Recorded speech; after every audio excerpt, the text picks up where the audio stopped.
Le brevet de sécurité routière, le BSR, permet à son détenteur de conduire des scooters de 50 cm3 sans permis. Auparavant, seuls les usagers de 14 à 16 ans avaient l'obligation de l'avoir en poche.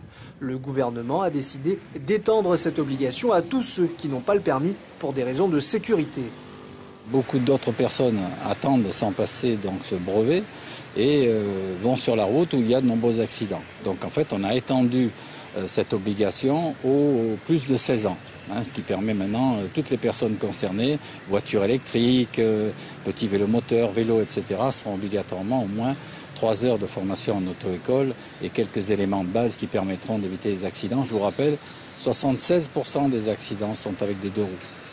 La deuxième réforme, par contre, est plus souple envers les îles. Le gouvernement veut permettre aux usagers éloignés de la capitale de conduire sans permis une voiture ou un poids lourd dans leur archipel uniquement.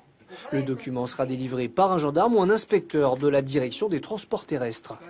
Ça va permettre effectivement dans les archipels éloignés où c'est très cher de venir à Tahiti passer son permis. Et donc, comme les gens ne peuvent pas, ils conduisent sans permis et donc avec tous les problèmes que ça comporte vis-à-vis des assurances. Alors, qu'est-ce qu'on a fait? On va faire une attestation de conduite qui, elle, va nécessiter un minimum de formation sur place.